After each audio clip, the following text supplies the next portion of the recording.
საღამომშვიდობის პირდაპირ ეთერშია ქრონიკა 8 საათზე ხატია ხოთაძესთან და ლევან ჯავახიშვილთან ერთად. საღამომშვიდობის. განათლების რეფორმა და ბიზნესის აზრი, რა ტიპის კადრები სჭირდება ბაზარს, ხელისუფლება ანალიზს დამსაქმებლებთან ერთად მოამზადებს. საქართველოს მყარი ეკონომიკური პარამეტრები, როგორია მთავრობის მოლოდინი.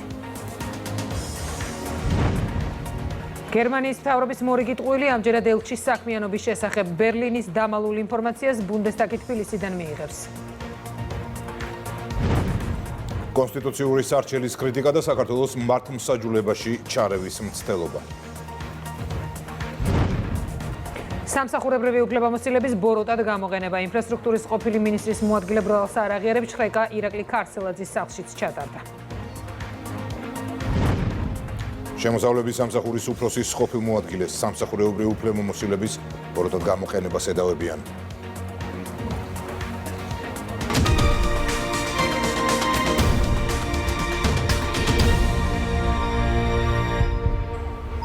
საქართველოს კორუფციისაგან თავისუფალი ქვეყნების მსოფლიო სამეულში ეს მთავრობის ამოცანაა და ამ მიზანს ემსახურება დღევანდელი გადაწყვეტილებებით. ყველა რისკის მაქსიმალურად დასაზღვევად ხელისუფლება ახალ მეთოდს ნერგავს, იქმნება სახელმწიფოს შესყიდვების ორგანოც.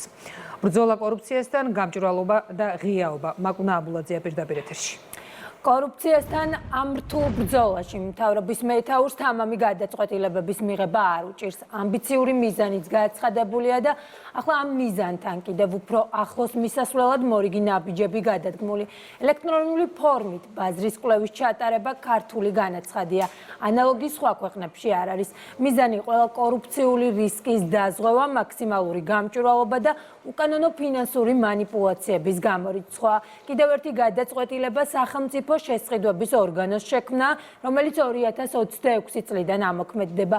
მიზანი ამ შემთხვევაშიც უცვლელია, რაც შეიძლება მეტი ბერკეტი ჰქონდეს სახელმწიფოს კორუფციასთან ეფექტიანად ბრძოლისთვის. ჩვენ ბევრს საუბრობთ კიდევ ერთ თემაზე, ეს არის კორუფციასთან ბრძოლა. გვინდა გაგიზიაროთ კიდევ ერთი ინიციატივა, რომელიც უკავშირდება ბაზრის კვლევის ელექტრონული მოდელის დანერგვას. ამბიციურ, მაგრამ სრულიად რეალისტურ მიზანთან მისასვლელად პრემიერის მიერ კორუფციასთან გამოცხადებულ უკომპრომისო ბრძოლაში ახალ სისტემას გადამწყვეტი მნიშვნელობა აქვს. ბაზრის კვლევის ელექტრონული მეთოდი სამართლიანი კონკურენციის გარანტი და შესაბამისად უკანონო გარიგებების დამზღვევი მთავარი მექანიზმი იქნება. ეს არის ძალიან მნიშვნელოვანი ინიციატივა, რომელიც გამორიცხავს გარიგებებს შემსხიდველო ორგანიზაციასა და შესაბამის კომპანიებს შორის.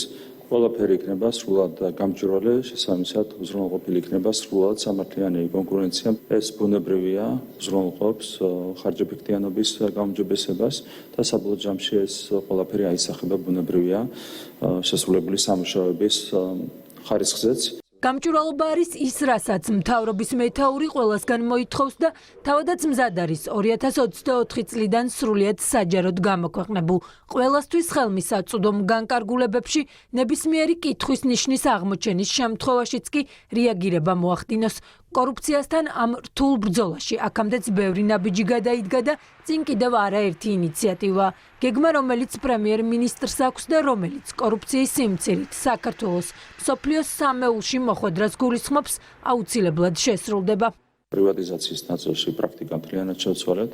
ყველაფერი გამოდის აუქციონზე იმისათვის, რომ მაქსიმალური სარგებელი ნახოს სახელმწიფომ და ბიუჯეტმა ყველა ასეთი შემთხვევიდან, ნებისმიერი პრივატიზაციიდან, კადრების ოპტიმიზაციის მიმართულებით ათეულობით მილიონი ლარი დაიზოგა წლიურ ჭრილში, რაც ასევე ძალიან მნიშვნელოვანია და ასევე მოგეხსენებათ, რომ განსაკუთრებით სახელმწიფო საწარმოებში ხარჯების ოპტიმიზაციის მიმართულებით გაკეთდა ძალიან ბევრი რამ და დაახლოებით 700 მილიონი არის დანაზოგი ამ ოპტიმიზაციის შედეგად. ყველაფერი უნდა გაკეთდეს იმისათვის, რომ ჩვენ ამბიციურ მიზანს მივახციოთ. იქმნება სახელმწიფო შესყიდვების ორგანოც, რომელიც დაკომპლექტებულია შესაბამისი კომპეტენციის პირებით. ეს მიდგომა ერთიან სისტემას გულისხმობს, რაც სახელმწიფო შესყიდვების მართვას გააუმჯობესებს. ბაზრის კვლევის ელექტრონული მეთოდი კი თავის მხრივ პროცესს შემსყიდველ ორგანიზაციებს გაუმარტივებს. როდესაც გამოაცხადებს შემსყიდველი ბაზრის კვლევას, ის ეგზავნება აბსოლუტურად ყველა მომწოდებელს, ამიტომ გამორიცხული არის გარკვეული ან კატეგორიის შეთანხმება, ან რამდენიმე მომწოდებელს შორის შეთანხმება, შემსყიდველთან მათ შორის ან ერთმანეთში. შედეგებს შემსყიდველი ვერ ნახულობს, სანამ დრო არ ამოიწურება შეთავაზებების წარმოდგენის, ანუ აქაც манипуляციის საშუალებები ფაქტობრივად არ არსებობს. 2026 წლის ივნისიდან ამოქმედდება ცენტრალიზებული შესყიდვების სააგენტო. ეს იქნება სააგენტო, რომელიც კონსოლიდირებულად შეისყიდის სახელმწიფოსათვის დიდი რაოდენობით საქონლსა და მომსახურებას. ეს ფაქტობრივად ნიშნავს 2 მილიარდზე მეტ 2 მილიარდი ლარის ღირებულების მეტ შესყიდვას წლიურად, რომელიც შეიძლება გაიზარდოს. ანუ დანარჩენ შემსწავლელ ორგანიზაციებს, როგორც სამინისტროები, სიპები, ასე შემდეგ, განესაზღვრებათ მარჟები, რომლის ქვევითაც ისინი იყიდიან, ხოლო ამის ზევით უკვე პასუხისმგებელი იქნება კონკრეტულად ეს უწყება. დაინიცირებულია და უკვე მიმდინარეობს ბაზრის კვლევის ახალი მოდულის წარმოება, რომელიც გულისხმობს სრულად ციფრულ რეჟიმში ბაზრის კვლევის წარმოებას, რომელშიც ჩართული იქნება როგორც 40,000 ეკონომიკური ოპერატორი, ასევე 5,000-მდე შემსყიდველი ორგანიზაცია. შესაბამისად, ყველას ექნება შესაძლებლობა მიიღოს ბაზრის კვლევის პროცედურებში მონაწილეობა. პრემიერ-მინისტრად არჩევის დღიდან გაცხადებული იყო ირაკლი კობახიძის მთავარი პრიორიტეტი კორუფციისგან თავისუფალი საქართველო. ამიტომ უმრავლესობის ლიდერის თქმით, ნებისმიერ ინიციატივას, რომელსაც ეფექტიანი შედეგი ექნება ამ რთულ გზაზე, პარლამენტი თავისი უფლებამოსილების ფარგლებში მხარს დაუჭერს. უმრავლესობის სახელით მინდა ვთქვა, რომ სრული მხარდაჭერა ექნება საკანონმდებლო ორგანოდან ნებისმიერ ინიციატივას, რომელიც იქნება მიმართული იმ მიზნისკენ, იმ გაცხადებული მიზნისკენ და იმ პრიორიტეტისგან, რომელიც აქვს პრემიერს და რომელიც აქვს ჩვენ სახელმწიფოს. და სანამ საქართველო მართლაც გახდება მსოფლიოს იმ სამ ქვეყანას შორის ერთ-ერთი, სადაც კორუფცია მინიმუმამდეა დაყვანილი, მანამდე მთავრობის მიერ გადადგმულმა ნაბიჯებმა კონკრეტული შედეგები უკვე მოიტანა. ამიტომაც არის, რომ სულ ახლახან საქართველომ მორიგი აღიარება დაიმსახურა. კორუფციის არარსებობის ინდექსის შესახებ ევროკომისიის მიერ გამოქვეყნებულ კვლევაში ჩვენი ქვეყანა ევროპის საუკეთესო 20-ში მოხვდა, მსოფლიო მასშტაბით კი 35 ადგილი დაიკავა. სამსახურებრივი უფლებამოსილების ბოროტად გამოყენება ინფრასტრუქტურის ყოფილი მინისტრის მოადგილე ბრალს არ აღიარებს. კობა გაბუნიასთან გამოძიება 11 მილიონის საქმის კვლევისას მივიდა. ეს ფული ათობით საბავშვო ბაღის მშენებლობას უნდა მოხმარებოდა. კობა გაბუნიას გარდა მისი ყოფილი უფროსის და ინფრასტრუქტურის ყოფილი მინისტრის ირაკლი ქარსელაძის სახლიც გაიჩხიკა, სულ 20-მდე ობიექტი შემოწმდა. გამოძიება გრძელდება. მარიამ ქართველიშვილი დეტალებით. 30 საბავშვო ბაღის მშენებლობისთვის გამოყოფილი 11 მილიონის მითვისების საქმეზე დაკავებული ექს-მაღალჩინოსანი ბრალს უარყოფს. თანამდებობიდან წასული ყოფილი მინისტრის ირაკლი ქარსელაძის მოადგილე კობა გაბუნია ამბობს, რომ დაკავებით გაოგნებულია. არადა გამოძიებამ დაადგინა, რომ გაბუნიამ ბაღების ფულიდან მილიონები იმ კომპანიას მისცა ავანსად, რომელიც ვალდებულებებს არ ასრულებდა. არაკეთილსინდისიერმა კომპანიამ ლაგი კაპიტალმა 9 მილიონი ავანსად მიიღო, თუმცა ბავშვებისთვის ბაღები მაინც არ ააშენა. ბრალდებული ექს-მაღალჩინოსნის ადვოკატი ვარაუდობს, რომ საქმეში გაბუნიას წინააღმდეგ მამხილებელი ჩვენება დევს. არ ვიცით, დაწესებებიან ის საფუძველზეა დაკავებული, განთქმის საფუძველზეა თუ არ ბრალდება საიმედიცინებულება, გავეცნობით საქმის ფარსაზე, რაღაც დანარჩენზე მოკლებული ვარ. Rogi pașu, bagă-ți chiar compania, ministrul moadgile, să ai competențe, iso monitoring igaesia, pe zavir are valdevo. პროკურატურამ დაკავებულ ყოფილ მაღალჩინოსანს ბრალი იზოლატორში გააცნო. კობა გაბუნიას უფლებამოსილების ბოროტად გამოყენებას ედავებიან. სახელმწიფო ბრალდებამ დანაშაულებრივ სქემაში ინფრასტრუქტურის ყოფილი მინისტრის ყოფილი მოადგილის როლი დეტალურად განმარტა. რეგიონული განვითარებისა და ინფრასტრუქტურის მინისტრის მოადგილის თანამდებობაზე ყოფნის პერიოდში ბრალდებულის უშუალო დაქვემდებარებაში იყო მუნიციპალური განვითარების ფონდი. მუნიციპალური განვითარების ფონდმა 2023 წლის თებერვლიდან გამოაცხადა ტენდერები საქართველოს სხვადასხვა მუნიციპალიტეტში 30 საბავშვო ბაღის პროექტირება მშენებლობის თაობაზე, რომელშიც გამარჯვებულად გამოცხადდა შეპესე ლაგი კაპიტალი. ბრალდებულისათვის ცნობილი იყო, რომ ლაგი კაპიტალი ხელშეკრულებებით ნაკისრო სამუშაოებს არ ასრულებდა და ფონდისგან ყოველგვარი დასაბუთების გარეშე ითხოვდა საამასო თანხების გაცემას. მიუხედავად ამისა, ბრალდებულმა ბოროტად გამოიყენა თავისი სამსახურებრივი უფლებამოსილება და ლაგი კაპიტალს ეტაპობრივად ამასის სახით გადაურიცხა 11 მილიონ 200,000 ლარზე მეტი.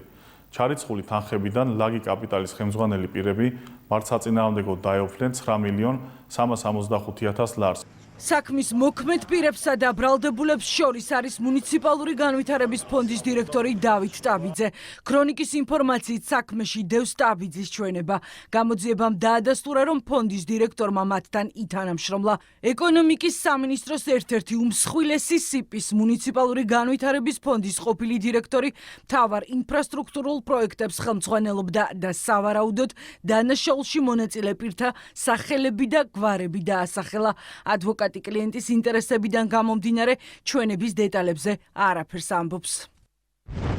დაცვის პოზიცია არის, რომ ამ ეტაპზე შინაარსობრივ ნაწილზე კომენტარს არ ვაკეთებ დაცვის ინტერესებიდან გამომდინარე.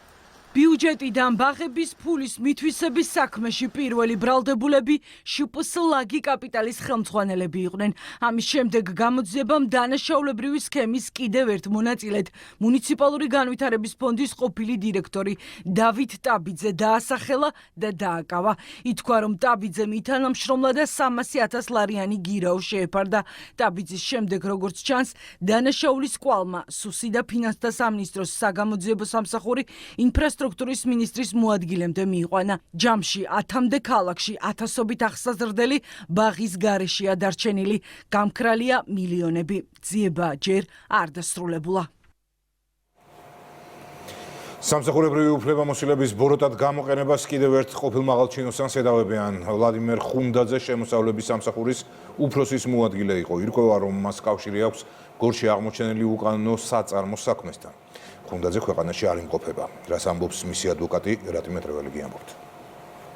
გორში ალკოჰოლური სასმელების უკანონო წარმოების საქმეს კიდევ ერთი ბრალდებული ხავს. გამოძიების კვალი უკანონო საწარმოს თანამშრომლებს გასცა და შემოსავლების სამსახურამდე მივიდა. საგამოძიებო უწყების ცნობით ალკოჰოლური სასმელების დასამზადებლად საჭირო სხვადასხვა პროდუქციის საქართველოში უსაფრთხოდ შემოსატანად აწ უკვე დაკავებულმა ბორის გოგიჩაიშვილმა საშემოსავლო სამსახურის უფროსის ყოფილ მოადგილეს ვლადიმერ ხუნდაძეს მიმართა, რომლის წინააღმდეგ გამოძიება სამსახურეობრივი უფლებამოსილების ბოროტად გამოყენების მუხლით დაიწყო. ბორის გოგიჩაიშვილმა დასახმარებლად მიმართა ვლადიმერ ხუნდაძეს, რომლის სამსახურებრივ უფლებამოსილებასაც საბაჟო პროცედურების კონტროლი და ზედამხედველობა წარმოადგენდა. ვლადიმერ ხუნდაძე ბორის გოგიჩაიშვილს მუდმივად აძლევდა მითითებას პროდუქციის შემოტანისა და განბაჟების სათანადო დროის შესახებ. ასევე უთითებდა თუ რა შინაარსით უნდა მომხდარიყო პროდუქციის განბაჟება, რათა საბაჟო პროცედურების გავლის დროს საფრთხე არ შექმნოდათ. შედეგად 2025 წლის პირველ ნახევარში ბორის გოგიჩაიშვილმა ყოველგვარი დაბრკოლების გარეშე საქართველოში შემოიტანა ალკოჰოლური სასმელების უკანონო დასამზადებლად საჭირო პროდუქცია. ბრალდების მხარის თქმით, ხუნდაძემ ზუსტად იცოდა თუ რა დანიშნულება ჰქონდა ქვეყანაში მისი მფარველობით შემოსულ უკანონო ტვირთს. ვლადიმერ ხუნდაძისთვის ზუსტად იყო ცნობილი თუ რა დანაშაულის ჩადენა ხორციელდებოდა ბორის გოგიჩაიშვილისა და მასთან დაკავშირებულ პირთა მიერ. თუმცა მის მიერ არ მოხდარა შესაბამისი სამსახურებრივი რეაგირება და არც სხვა სახელმწიფო ორგანოებისთვის შეტყობინება მძიმე დანაშაულის შესახებ. ვლადიმერ ხუნდაძეს ბრალდება სამსახურებრივი უფლებამოსილების ბოროტად გამოყენების ფაქტზე დაუსწრებლად წარედგინა. როგორც ირკვევა, მძიმე ბრალდების ადრესატმა ქვეყანა დატოვა. მისი უფლებადამცველი ამბობს, რომ ხუნდაძე სამსახურეობრივ მივლინებაში იმყოფება, თუმცა არ იცის სად მუშაობს და ამ დროისთვის არც საქმის დეტალებს გაცნობია. ერთჯერობით საქმის კურსი არა ვარ, როცა გადასწრების საქმის მასალას ვერ დავიღავჩინე არ არის საქართველოში. სამსახურის საქმეზე არის მივლინებაში. ამჟამად სად მუშაობს? არ ვიცი, ვერ გეტყვი. უკანონო საწარმოს არალეგალური საქმიანობით საგამოძიებო უწყება 16 სექტემბერს დაინტერესდა და საწარმოდან რამდენიმე მილიონი ლარის ღირებულების 75,000 ბოთლზე მეტი ფალსიფიცირებული ალკოჰოლური სასმელი ამოიღო და 7 ადამიანი დააკავა. თუმცა როგორც ჩანს, დანაშაულებრივ სცენარში საკუთარი როლი საწარმოს თანამშრომლებთან ერთად საჯარო მოხელეებმაც მოირგეს. განათლების რეფორმა და ბიზნესის აზრი. რა ტიპის კადრები სჭირდება ბაზარს, ეს ხელისუფლებამ დამსაქმებლებისგან მოისმინა. საქმიანი წრეების წარმომადგენლები ადასტურებენ, რომ არსებობს პროფესიები, რომლებითაც ახალგაზრდები ნაკლებად ინტერესდებიან და ეს მნიშვნელოვანი გამოწვევაა. სოფო ბერიძე გვერდება თემით. დღევანდელ შეხვედრას განათლების მასშტაბური რეფორმის წარდგენის პარალელურად ერთი მთავარი მიზანი ჰქონდა ეს შრომის ბაზრის მოთხოვნების შესახებ ინფორმაციის მოსმენა არის სწორედ ბიზნესისგან ამ შეხვედრაზე მხარეები შეთანხმდნენ რომ მთავრობა და ბიზნესმენები ბიზნესი ერთად მოამზადებს შრომის ბაზრის ანალიზს რადგან მხარეები ასევე თანხმდებიან იმაზე რომ საქართველოში შრომის ბაზარზე არსებობს კვალიფიციური კადრების დეფიციტი ახლა ბიზნესი ხელისუფლებას წარუდგენს კონკრეტულად რომელ სფეროებში არის ასეთი კადრების დეფიციტი და შესაბამისად ამის შემდეგ ეს ანალიზით სწორედ განათლების მასშტაბური რეფორმის ნაწილი გახდება.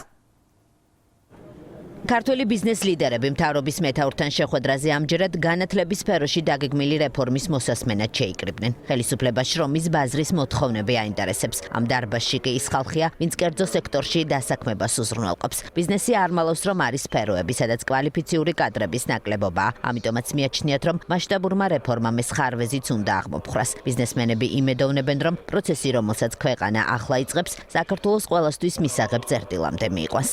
ბიზნესს დიდი როლი აქვს ამ ყველაფერში, ჩვენ შეგვიძლია დავეხმაროთ ხარისხის მართვაში, ჩვენ გვაქვს ბევრი ინფორმაცია, რომელთაც შეგვიძლია მივაწოდოთ განათლების სამინისტროს, იგივე ეკონომიკის სამინისტროს, ჩვენ რა გვჭირდება, როგორ გვჭირდება, ეს ძალიან ძლიერი პროცესი, რომელსაც დადგეს, დაღვინდეს და ნელ-ნელა მივალთ იქ იმედია საერთოდ რა ვიყო. ახალი შესაძლებლობები იხსნება შუა დერეფნის მიმართულებით და აქ მთავარი კომპონენტი რა თქმა უნდა არის ინფრასტრუქტურა, რა თქმა უნდა არის პროცედურები, მაგრამ ეს ყველაფერი მიზანს ვერ მიაღწევ თუ კი კვალიფიციური კადრები არ ეყოლება ქვეყანას, რომელიც საოპერაციო დონეზე უზრუნველყოფს შემდეგ ბიზნესის წარმოებას. რაც მოვისმინე, კარგი მოსასმენე იყო. განათლება რეფორმას საჭიროებს, დარწმუნებულობა საჭიროებს. მაგალითად, ინჟინერ-ტექნიკური პერსონალის მომზადება საქართველოში არ არის. რთულად მოძებნით ადამიანს ან ბიზნეს კომპანიას თუ არის ფიზიკურ პირს, რომელიც იტყვის, რომ ყველაფერი კარგად არის განათლების სფეროში და არ გვჭირდება არაფრის ცვლილება, ასე ნამდვილად არ არის და ჩვენც აი ამ კონტექსტში ვაპირებთ, რომ აქტიურად ვითანამშრომლოთ და ერთად შევქმნათ ის გარემო, რაც სწორ შედეგამდე მიგვიყვანს. ზოგიერთ სფეროს ჩვენ უარი ვთქვით აი განვითარებაზე, იმიტომ რომ კადრების საკმარისი, ესე ვთქვათ, დონე არ იყო და ეს ძალიან მნიშვნელოვანი საკითხია. განათლება არის ჩვენი ქვეყნის მომავალი. დღევანდელ შეხვედრაზე მხარეები შეთანხმდნენ, რომ შრომის ბაზრის ანალიზი ხელისუფლებისა და ბიზნესის მონაწილეობით მომზადდება. ეს ის საკითხია, რომელშიც მთავრობას ბიზნესმენების მხარდაჭერა სჭირდება. პრემიერს მიაჩნია, რომ უნივერსიტეტებში სტუდენტების მიღება სწორედ ასეთ ანალიზს უნდა დაეფუძნოს, რათა შრომის ბაზარზე დღეს არსებული დისბალანსი აღმოიფხვრას. უმაღლესი განათლების რეფორმას აქვს საგანგებო მნიშვნელობა ბიზნესისთვის, როგორც მოგეხსენებათ, არსებითად ქვეყანაში არის ორი დამსაქმებელი, ეს არის საჯარო სექტორი და ეს არის კერძო სექტორი. დეფიციტი არის ძალიან ბევრი მიმართულებით, არის დისციპლინები, სადაც ჭარბად მიიღება სტუდენტები და არის დისციპლინები, სადაც არის ძალიან სერიოზული დეფიციტი. ჩვენ გვინდა რომ სწორად დავაბალანსოთ ეს საკითხი და მაქსიმალურად შრომის ბაზარზე მორგებით გადავანაწილოთ კვოტები დისციპლინების მიხედვით და უნივერსიტეტების მიხედვით. მთავრობას აქვს სურვილი პირველ რიგში ბიზნეს კითხოს, რა დაჭირდება ხვალ და ზეგ იმასთან დაკავშირებით, რომ ამ ტექნოლოგიური განვითარება, ბიზნესის გაფართოება და შემდეგ რა სპეციალობები დაჭირდება და მერე უკვე მომზადების ნაწილში იყოს ძალიან აქტიური უმაღლეს სასწავლებლებთან, რომ ეს სპეციალობები და ეს კონკრეტული კურსდამთავრებულები პასუხებდნენ ამ მოთხოვნებს. ბიზნესმა მთავრობას განათლების კონცეფციაში აქტიურად ჩართვისთვის მზადყოფნაც დაუდასტურა, რადგან მათთვის აქტუალურია განსაკუთრებით რეფორმის ის ნაწილი, რომელმაც შრომის ბაზარს კვალიფიციური კადრებით შევსების შესაძლებლობა უნდა მისცეს. ბიზნესისთვის აქტუალური არის განათლების სისტემის რეფორმირება, რამე თუ მიიღოს ადგილობრივ ბაზარზე ჩვენი მოქალაქეების სახით ის პროფესიონალი მუშახელი, რომელიც სჭირდება ამ ბიზნესის შემდგომი განვითარებისთვის. გამოითქვა განსაკუთრებული საჭიროება ტექნიკური პროფესიების მიმართულებით, ეს იქნება ტრანსპორტირება, ლოჯისტიკა, მშენებლობა თუ სხვადასხვა მიმართულებები, რაზეც რა თქმა უნდა ეს კონცეფცია არის ცალსახა პასუხი. უმაღლესი განათლება რეფორმის ახალი კონცეფციის ერთ-ერთი კომპონენტია, რომლის თანახმადაც საუნივერსიტეტო რეფორმის მიმართულებით უნდა გადაიდგას რადიკალური და პრინციპული ნაბიჯები, რათა საქართველოს თანამედროვე სტანდარტებთან შესაბამისი თვისებრივად განსხვავებული სისტემა ჰქონდეს. ეკონომიკის სტაბილური ზრდა და მყარი მონაცემები მთავრობას საფუძველს აძლევს ივარაუდოს, რომ წლის ბოლოს საქართველო მოსალოდნელზე მეტ შედეგს აჩვენებს. ამას ყველა პარამეტრი და საერთაშორისო რეიტინგებიც ადასტურებს. ნინ ჩუბინიძის რეპორტაჟი. მზარდი წარმოება, აქტიური პორტები და ახალი ინვესტიციები საქართველოს ეკონომიკას სტაბილურ ზრდას განაგრძობს. სექტემბერში მთლიანი შიდა პროდუქტის ზრდამ 6.4% შეადგინა. 9 თვეში კი ეკონომიკური ზრდის საშუალო მაჩვენებელი 7.7%-ით განისაზღვრა. ზრდის მიმართულებით მნიშვნელოვანი წვლილი შეიტანეს შემდეგმა დარგებმა. ეს გახლავთ უპირველეს ყოვლისა დამამუშავებელი მრეწველობა, ტრანსპორტი და კავშირგაბმულობა, ინფორმაციისა და კომუნიკაციის სექტორი, ასევე პროფესიული სამეცნიერო და ტექნიკური საქმიანობები. ევროპაში ერთ-ერთი ყველაზე სწრაფად მზარდი ეკონომიკის ფონზე მთავრობის მეთაური განმარტავს, რომ ქვეყანაში ვალუტა მყარდება. ეროვნული ბანკის რეზერვები კი რეკორდულ მნიშვნელზეა. პრემიერი ამბობს, რომ მთავრობის გაცხადებული პოლიტიკა მომდევნო წლებში ეკონომიკური ზრდის მაღალი ტემპის შენარჩუნებაა. მოხარული ვართ, რომ წელს საუდო რეზერვები უკვე გაიზარდა 5 მილიარდ 600 მილიონ დოლარამდე, რაც არის რეკორდული მაჩვენებელი. აქვს, რა თქმა უნდა, ახალი ინიციატივებიც, რომელებიც წაადგება მომავალში ეკონომიკის განვითარებას, გვაქვს ახალი მსხვილი ინვესტიცია, რომელიც უკვე განხორციელების ეტაპზე გადადის და ბუნებრივია ესეც წაადგება ეკონომიკის ზრდას. ქვეყნის წარმატებული ეკონომიკური გზის მთავარი სურათი გამოკვეთილია. წლების განმავლობაში გატარებული რეფორმები და მხარდამჭერი პროგრამები, როგორც ეკონომიკურ გუნდში განმარტავენ დაფიქსირებული პოზიტიური ტენდენციები დასტურდება, რომ საგარეო შოკების, გეოპოლიტიკური დაძაბულობისა და გამოწვევების მიუხედავად საქართველოს ეკონომიკა მდგრადობას ინარჩუნებს. მაღალი ეკონომიკური ზრდის შენარჩუნებაში მნიშვნელოვან წვლილს შეიტანს ის სტრუქტურული რეფორმები, რასაც საქართველოს მთავრობა ახორციელებს და ასევე ის ინფრასტრუქტურული პროექტები, რომელიც ეკონომიკური ზრდის დაჩქარებას შეუწყობს ხელს, ისეთი როგორიც არის ანაკლიის პორტის მშენებლობა, თბილისის ახალი აეროპორტის მშენებლობა, იგელჰილსის პროექტი, რომელიც ბათუმსა და თბილისში განხორციელდება და სხვა.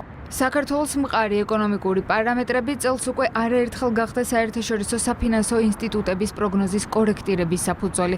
მთავრობის მეთაურმა დღეს კიდევ ერთხელ განმარტა, რომ უკვე არსებული შედეგებით საქართველოს წლის ბოლოს პროგნოზ გადაჭარბებით შეასრულებს. რა მიმართულებით, როგორ და რა ტემპით უნდა განვითარდეს ქვეყანა, ამას მთავრობა ერთ დოკუმენტში ჩაწერს. 10 წელი კონკრეტული ნაბიჯები და ვადები. პრემიერ-მინისტრის განცხადებით გზამკვლევზე ყველა უწყება ერთად იმუშავებს და გეგმა საზოგადოებას დასრულებისთანავე წარადგინება. მეგინ არსავიძის სიუჟეტი.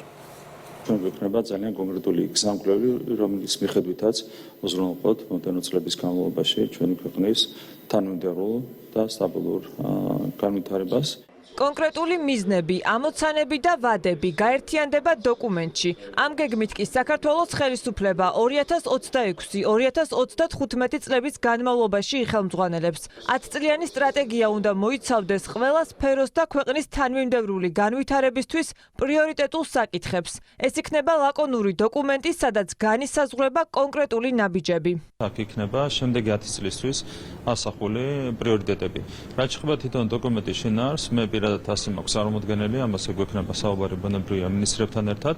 მე მგონია, რომ ეს უნდა იყოს ძალიან ლაკონური დოკუმენტი, კომპაქტურად უნდა იყოს წარმოდგენილი თითოეული პრიორიტეტი, ჩვენ ზუსტად უნდა ვიცოდეთ დღევანდელი დღიდან რა შედეგზე უნდა გავიდეთ 10 წელიწადში.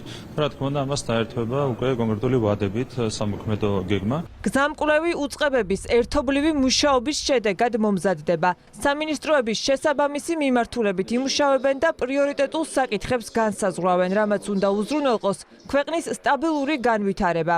საქართველოს პრემიერ-მინისტრის დავალებით ვიწყებთ 10 წლიან სტრატეგიის დოკუმენტზე მუშაობას. აღნიშნულ დოკუმენტს ექნება უდიდესი როლი ჩვენი ქვეყნის შემდგომი განვითარების გზაზე. დარწმუნებულები ვართ, რომ 10 წლიანი გეგმა თავის მხრივ ერთის მხრივ მოუტანს ჩვენ ქვეყანას, რა თქმა უნდა, უფრო მეტ სიკეთეს, მაგრამ მეორეს მხრივ ასევე დაეხმარება კერძო სექტორს, პოტენციურ შიდა და საერთაშორისო ინვესტორებს, რომ მათ გქონდეთ ნათელი სურათი თუ რა გეგმით აპირებს მთავრობა განაგრძოს ქვეყნის ეკონომიკის თუ სხვა სექტორების განვითარება. განახლებულ სტრატეგიაში ჩაიდება განახლებული მიზნები, ის იქნება გაცილებით ლაკონური, კაფიო მიზნები იქნება განსაზღვრული თითოეულ მოუწყებამ, თითოეულ დარგმა, რა მიზანს უნდა მიაღწიოს კონკრეტული წლისთვის.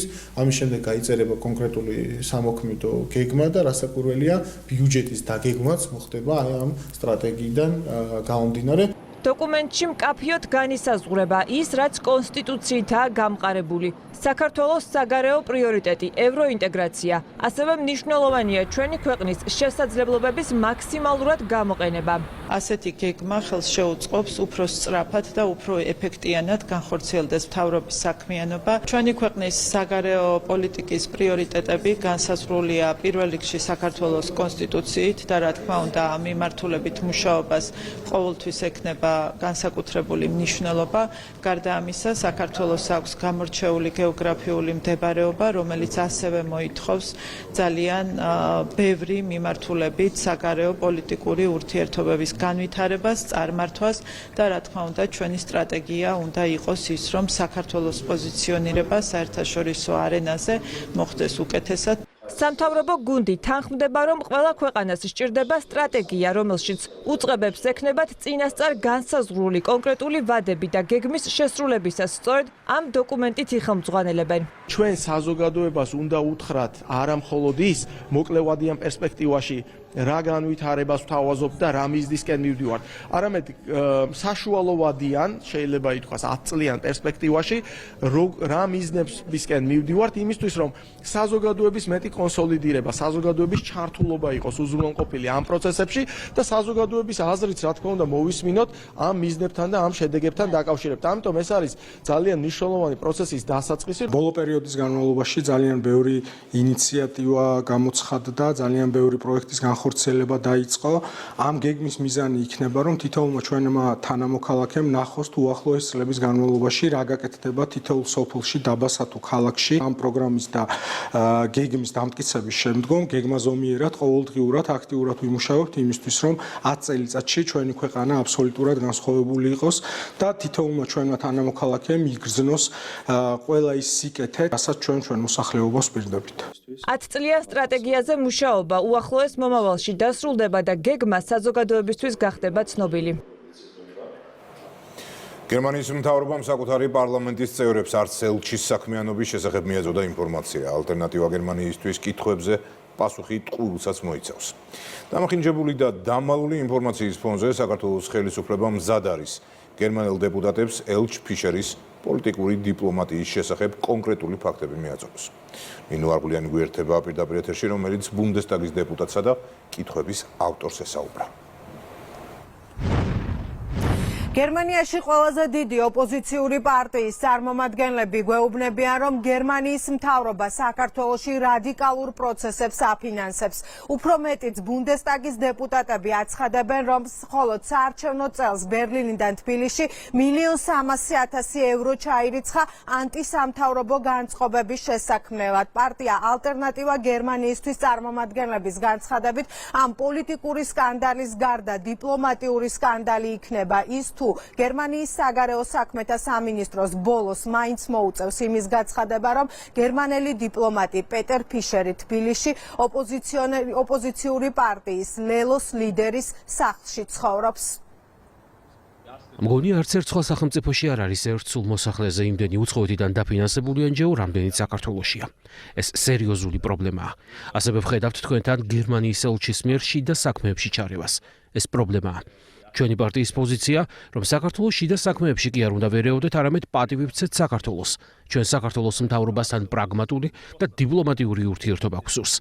თუმცა ასეთი ქმედებები, იმ NGO-ების დაფინანსება, რომლებიც საქართველოს მთავრობას ეწინააღმდეგებიან, პროვოკაციას წარმოადგენს. გავიგეთ ჯორები, რომ ოპოზიციის ლიდერი ხაზარაძე ბინას აკირავებს გერმანიის ელჩზე. ეს თუ სიმართლეა, მაშინ ეს პრობლემას წარმოადგენს, რადგან პროვოკაცია იქნება თუ კი გერმანიის ელჩი ოპოზიციის ლიდერისგან ქირაობს ბინას. ვფიქრობ აშკარაა, რომ გერმანიის მთავრობა სავარაუდოდ მხარს უჭერს საქართველოში ოპოზიციურ ძალებს, რომ ანტისამთავრობო განწყობები შეიქმნას. ამას ვხედავთ, ვინაიდან საარჩევნო წელს საქართველოში 800.000 ევროზე მეტი გადაირიცხა. არჩევნებამდე 1 წლით ადრე კი 500.000 ევრო, რაც ორჯერ აღემატება მის წინა წელს გაგზავნილ თანხას. შესაბამისად, ვფიქრობ, გერმანიის მთავრობა საქართველოს შიდა პოლიტიკაში ერევა, რასაც ჩვენ ვერ დაუშვებთ. გითხრეს, რომ კი გერმანიის საელჩო ამაში მონაწილეობდა. გსურს დავადგინოთ კონკრეტულად მიუხედავად როგორ იყო ჩართული, ვის მისცეს ფული და რა პროექტებზე დაიხარჯა თანხა. არ გვიმხელენ ამ პროექტების მიზნებს, ამბობენ რომ კონფიდენციალურია, თუმცა აქ გერმანელი ხალხის გადასახადების გადამხდელის ფულის გამოყენებაზეა საუბარი და გსურს ზუსტად ვიცოდეთ საქართველოში გადარიცხული თანხა კონკრეტულად რაში გამოიყენეს. ეს დიდი სკანდალია და უნდა გავარკვიოთ, უნდა შევწყვიტოთ უცხო ქვეყნის შიდა პოლიტიკაში ჩარევის სისტემა. პარტია ალტერნატივა გერმანიისთვის გერმანიაში ყველაზე დიდი ოპოზიციური პარტიაა. სწორედ მათ გაუგზავნეს ფიდრიხ მერცის მთავრობას კითხვები ორ ეტაპად. პირველი ნაწილი არასამთავრობო ორგანიზაციების დაფინანსებას ეხებოდა, მეორე კი ელჩი პეტერ ფიშერის საქმიანობას თბილისში.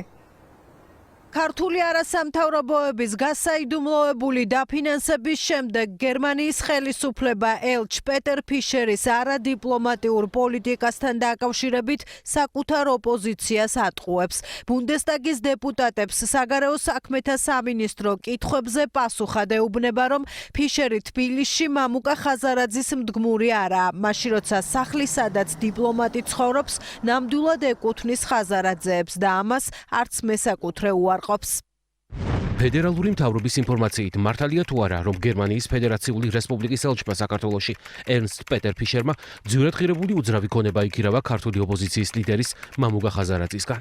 არა, ეს ასე არ არის. ბოლო 10 კვირის განმავლობაში რომელ ოპოზიციურ ჯგუფებსა და ოპოზიციონერ პოლიტიკოსებს შეხვდა გერმანიის ფედერაციული რესპუბლიკის ელჩი საქართველოში ერნსტ პეტერ ფიშერი. აღნიშნულ პერიოდში გერმანიის ელჩი ოპოზიციური პარტიას საქართველოსთვის წარმომადგენელს შეხვდა. არსებობდა თუ არა ამ შეხვედრებისთვის კონკრეტული მიზეზები და თუ არსებობდა რომელი, რა თემები განიხილეს ამ შეხვედრებზე? ფედერალური მთავრობა პრინციპულად არ აკეთებს კომენტარს კონფიდენციალური დისკუსიების შინაარსზე. გერმანიის ხელისუფლება მაკონტროლებლებს ბუნდესტაგის დეპუტატებს ატყუებს და პარალელურად უმალავს იმ შეხვედრების შინაარსს, რომელსაც პეტერ ფიშერი ფარულად ქართულ ოპოზიციასთან მართავდა. შეხვედრა იყო, თუ არ ვცდები, ეს იყო არჩევნების, მუნიციპალური არჩევნების შემდეგ.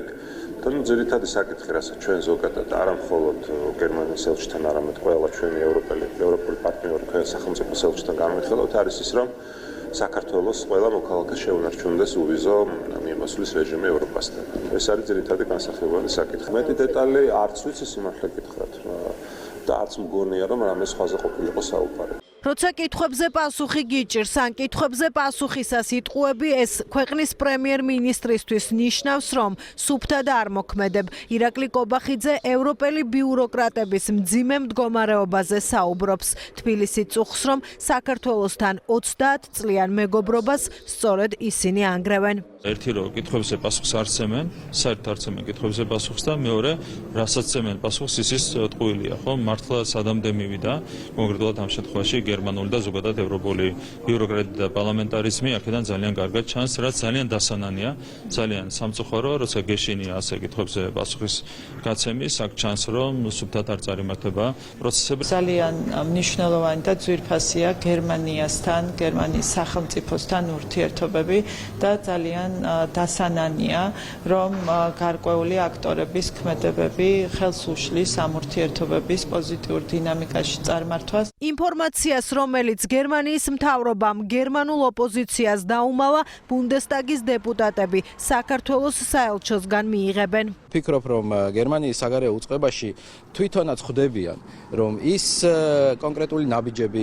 ის განცხადებები, ის ფაქტები, რომელზეც ჩვენ ამდენი ხანი ვსაუბრობდით, ეს მართლაც არ შეესაბამება დიპლომატიურ ეტიკეტს და ამის გამო ცდილობენ, რომ ახლა საკუთარ დეპუტატებს არ მიაწოდონ სრული ინფორმაცია იმისთვის, რომ არ მიიღონ საკუთარი დეპუტატებისგან კრიტიკა. ზოგჯერ თქმას ჯობს, არა თქმას. ეს სწორედ ის მდგომარეობაა, ვინც ვითარება, როდესაც ინფორმაციის დამალვით პირიქით აძლიერებ იმ ლეგიტიმურ კითხვებს, რაც იყო შენს ქმედებებთან დაკავშირებით. მაგრამ სწორედ იმიტომ, რომ იყო კითხვის ნიშნები, რომ გერმანიის საელჩო ელჩი პირადად ხელს უწყობდა რადიკალიზაციას, ახალისებდა რადიკალურ დღის წესრიგს, სწორედ ამიტომ ჩნდება ლეგიტიმური კითხვები, რომ ნამდვილად ეს შეხვედრები არ ემსახურებოდა კეთილ მიზნებს. პარტია ალტერნატივა გერმანიისთვის მერცის მთავრობის მთავარი კონკურენტია. სწორედ მათ გაუგზავნეს 8 კითხვა გერმანიის საგარეო საქმეთა სამინისტროს ფიშერის არადიპლომატიურ ქმედებებზე. დროში დაემთხვა, რომ კითხვების გაგზავნიდან მალევე პეტერ ფიშერი თბილისიდან ბერლინში კონსულტაციისთვის გაიწვიეს.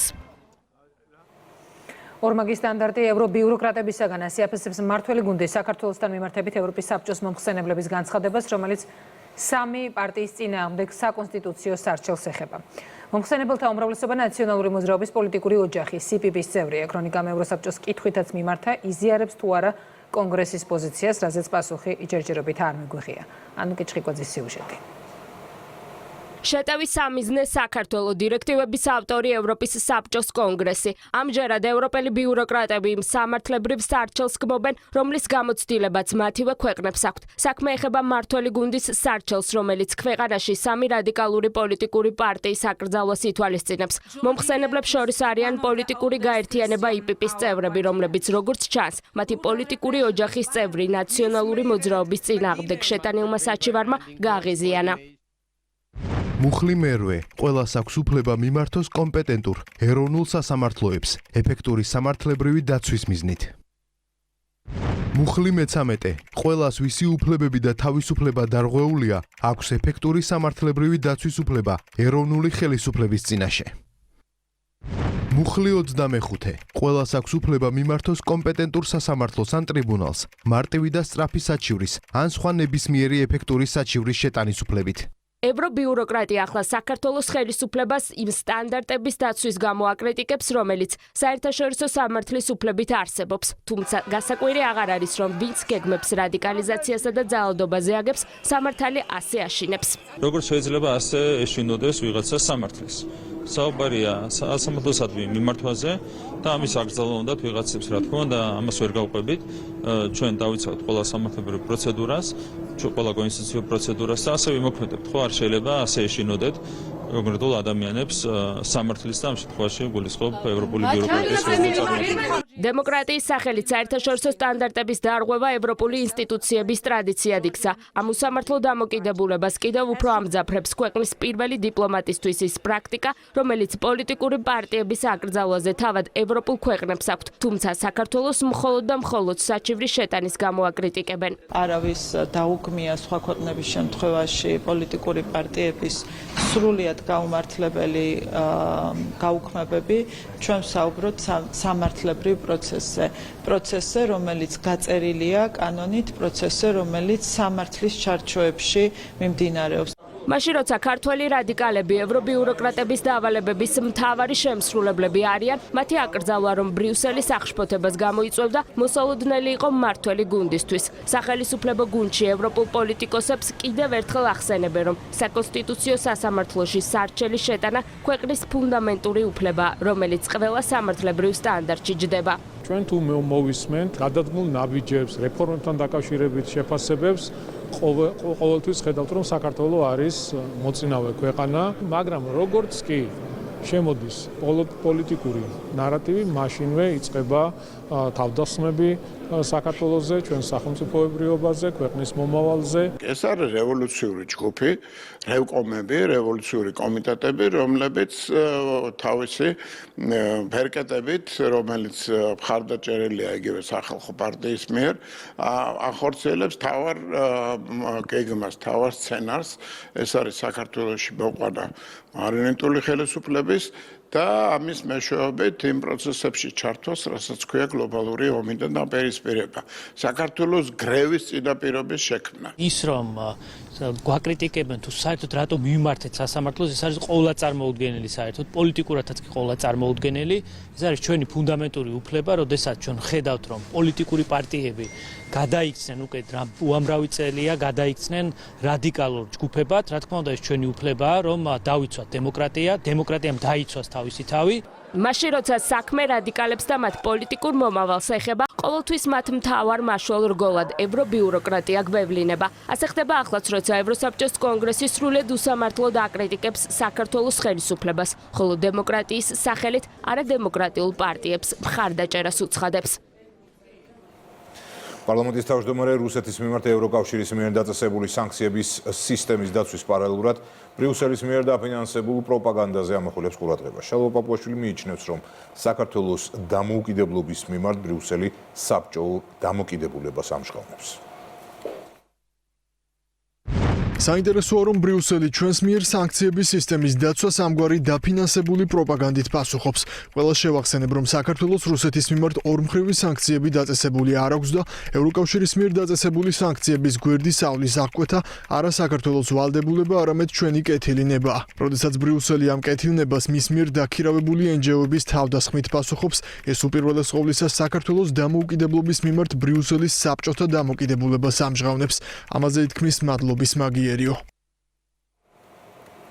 იუნესკოს კონფერენციის მეორე სამუშაო დღე დასრულებულია. გაიმართა ზოგადი პოლიტიკური დებატები, რომელიც საქართველოს საგარეო საქმეთა მინისტრმა გახსნა. დღესვე მაკაბოჭურიშვილი ორგანიზაციის გენერალურ დირექტორს შეხვდა. ქრონიკა სამარყანდიდან მარიამ ბუღაძე გვერდება.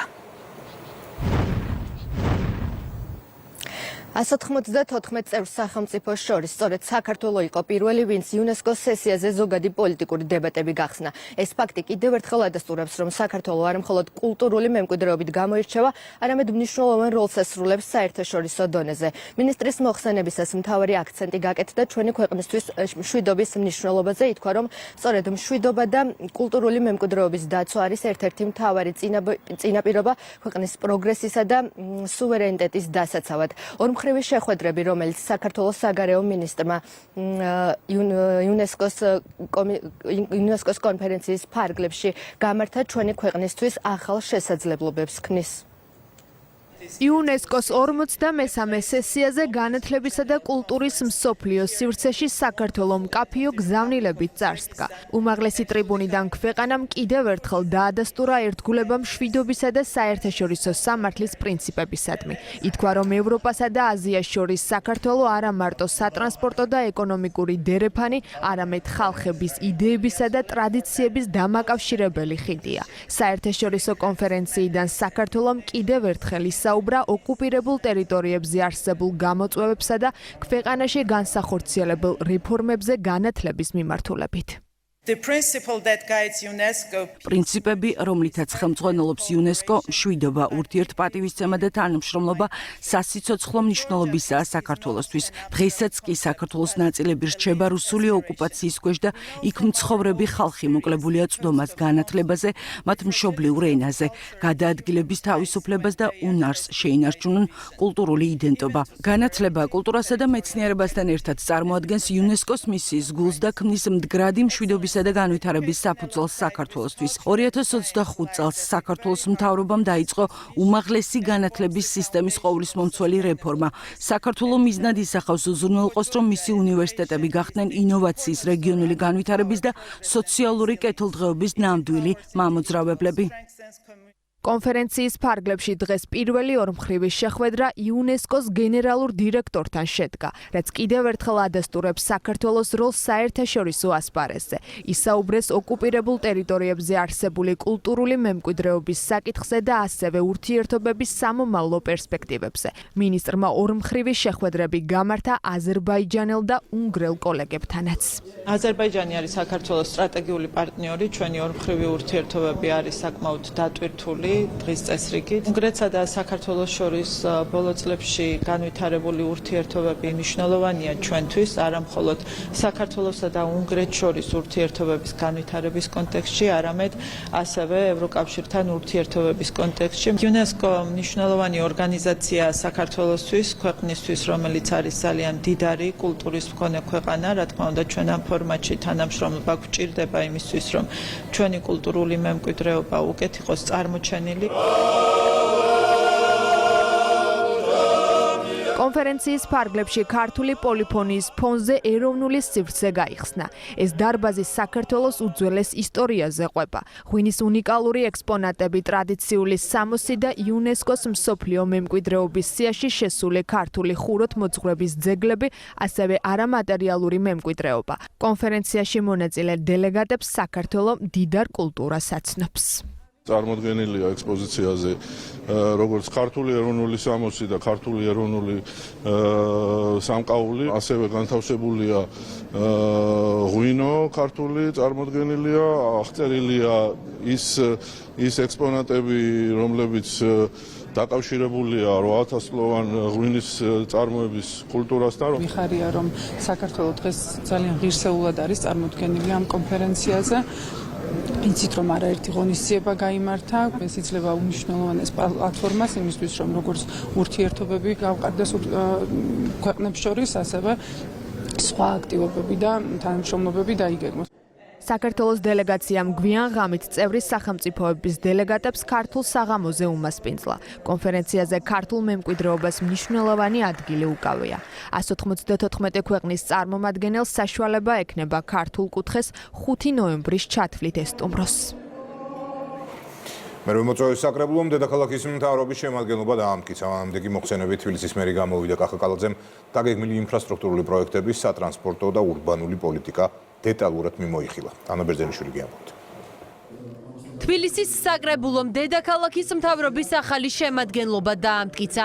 მასშტაბური პროექტის დაწყებას აანონსებს თბილისის მერია, რის შემდეგაც დიდი დიღომი დიდუბეს ტრამვაის ხაზით დაუკავშირდება. იგეგმება ბეთანიის სათხილამურო ინფრასტრუქტურის მოწყობა და დენდროლოგიური პარკის ტერიტორიაზე გრანდიოზული გასართობი პარკის მშენებლობა. დაიხვეწება სატრანსპორტო პოლიტიკაც. როგორც იცით, გამოცხადებულია ტენდერი დიდი დიღმისა და დიდუბის დამაკავშირებელი ტრამვაის ხაზის მშენებლობისთვის. ძალიან დიდი იმედი გვაქვს, რომ დეკემბრის ბოლოს უკვე გვეყოლება გამარჯვებული კომპანია. მომდევნო 5 წლის განმავლობაში თბილისის მეტროს დაემატება 111 ახალი თანამედროვე სტანდარტის ვაგონი, დედაქალაქის ავტოპარკს 200 ერთეული ავტობუსი დაემატება და ჯამში 1250 კომფორტული ავტობუსი მოემსახურება. დისნეილენდის ტიპის პროექტი რეგიონში პირველი იქნება და რასაკვირველია სასიხარულოა ის ფაქტი, რომ ის სწორედ თბილისს დაამშვენებს. მინდა ვისარგებლო შემთხვევით საკოლმოქმედო ფონდ ქართულს, ბატონ ბიძინაევანიშვილს, მის ოჯახს მადლობა უთხრა მხარდაჭერისთვის, რადგან ჩვენი დედაქალაქისთვის ამ ტიპის ამ მასშტაბის პროექტის განხორციელება არის ძალიან მნიშვნელოვანი.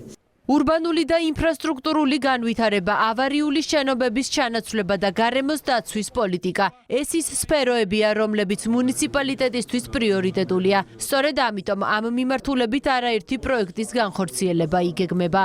იწყება ავარიული სახლების ჩანაცვლების ახალი პროგრამა ისტორიულ არეალებში, რომელიც მოსახლეობის 100%-იანი თანხმობით არის, თანხმობით განხორციელდება. არ დარჩება არც ერთი საცხოვრებელი კორპუსი, სადაც იქნება გაუმართავი ავარიული ლიფტი. დაგეგმილი გვაქვს რუსთაველის, ვაჟა-ფშაველას, გურამიშვილის გამზირების რეაბილიტაცია, თამარაშვილის, გორგასლის, გოძიაშვილისა და აკაკი ბელიაშვილის ქუჩების განახლება. მომდევნო 4 წლის განმავლობაში რეაბილიტირდება და მოეწყობა 200 ჰექტარ რეკრეაციული სივრცე. ხელმისაწვდომი ჯანდაცვა ყველა მოქალაქეს. დედაქალაქის მერმა ახალი პროგრამები დააანონსა. გასული 8 წლის განმავლობაში ბიუჯეტის ძირითადი ნაწილი სწორედ თბილისელების ჯანმრთელობისთვის დაიხარჯა. ამ მხრივ იგეგმება ცვლილებებიც. ადრეულ ეტაპზე კიბოს სადიაგნოსტიკო კვლევების დაფინანსების პროგრამა და ფილტვის კიბოს სკრინინგის დაფინანსების პროგრამა, რომლის საშუალებითაც კიბოს ადრეულ სტადიაზე გამოსავლენად კვლევები დაფინანსდება. 100%-იანი დაფინანსება იქნება, ადამიანებს არ ექნებათ არც ერთი თეთრის გადახდის საუცილებლობა, ყველა ხარჯს თავის თავზე აიღებს მუნიციპალიტეტი. სხდომას ოპოზიციის წარმომადგენლებიც ესწრებოდნენ. ახალგაზრდებზე მორგებული პროექტების მნიშვნელობა, კულტურული სფეროს განვითარება, ინფრასტრუქტურული პრობლემების გადაჭრის გზები. დეპუტატებმა კითხვები დედაქალაქის მერს დაუსვეს.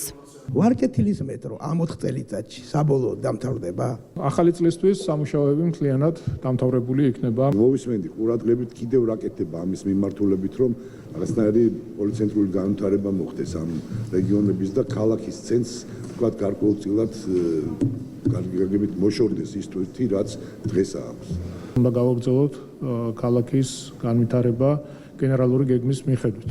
მაგალითად გლდანში რამდენიმე კვირის წინ ერთად იუსტიციის სახლი გავხსენით, რომ იქ მცხოვრებ ადამიანებს კონდეთ იმის შესაძლებლობა, რომ ქალაქში გამოსვლა კი არ მოუწიოთ, არამედ თავისივე რაიონში მოახდინონ იუსტიციის სახლში მისვლა. რამდენად აძლევს თბილისის მერია დამსაქმებელს იმის შესაძლებლობას, რომ ჩაერთოს სასწავლო პროცესის შინაარსის ჩამოყალიბებაშიც. ჩვენ წარმოვადგენთ, არ ვიცი როგორ თქვა, შეიძლება შუამავალ რგოლს, რომელიც ვეხმარებით ადამიანებს პროფესიონალიზმის ამაღლებაში.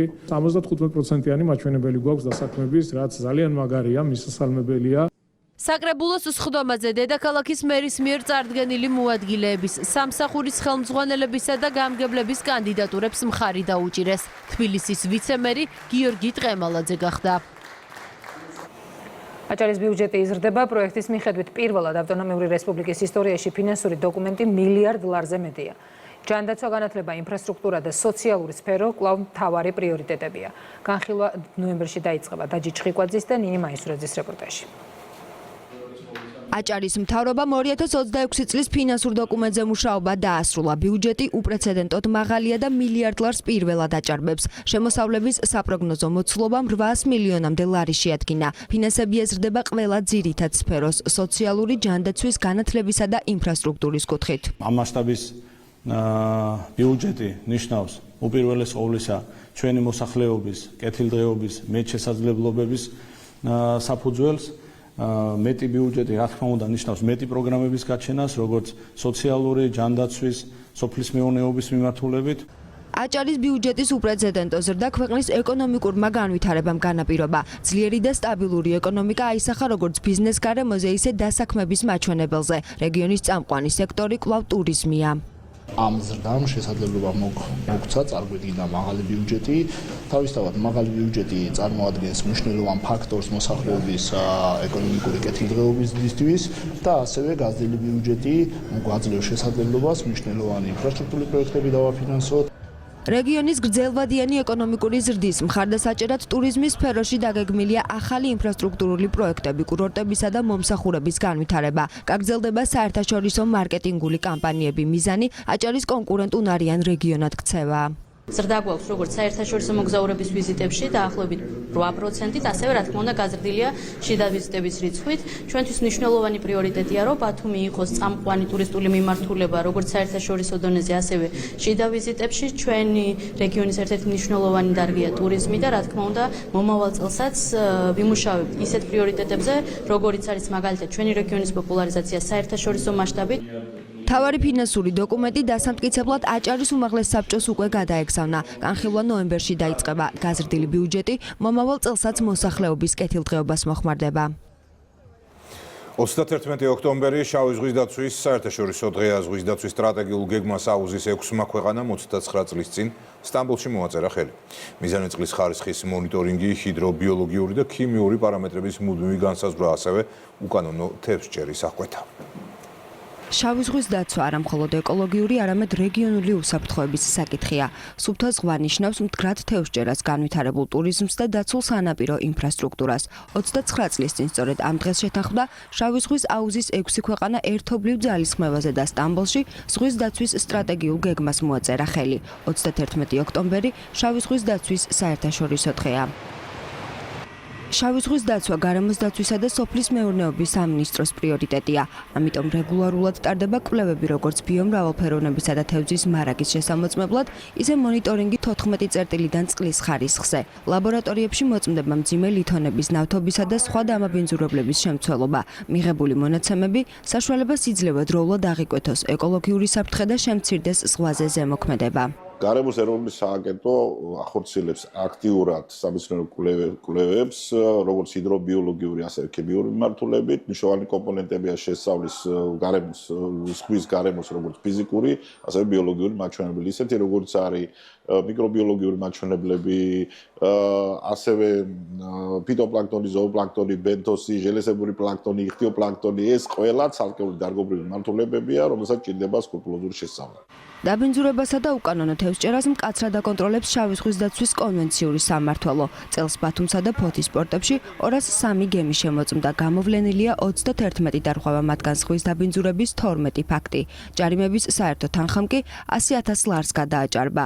ეფექტიანმა მონიტორინგმა და მკაცრმა სანქციებმა ბოლო წლებში დაბინძურების შემთხვევების საგრძნობლად შეამცირა. გამზღვანელობთ როგორც საქართველოს კანონმდებლობით, ასევე საქართველოს მიერ რატიფიცირებული საერთაშორისო კონვენციებით. კონტროლი ხორციელდება ყველა საერთაშორისო გემზე, რომელიც ახორციელებს ნაოსნობას საქართველოს წყლებში, გარდა ამისა, თევზაჭერის სეინერებზე, რომლებიც ახორციელებენ თევზჭერას საქართველოში გაყიდული ლიცენზიების საფუძველზე. გაძლიერებული მონიტორინგი, საერთაშორისო თანამშრომლობა და სახელმწიფო კონტროლი შავი ზღვის ეკოსისტემის დაცვას და რესურსების გრძელვადიან შენარჩუნებას უზრუნველყოფს. დღეს ყველა სიახლეს გაეცნობით იმედი ნიუს-ჩიზე, ჩვენ ორშაბათამდე გემშვიდობით. ნახვამდის.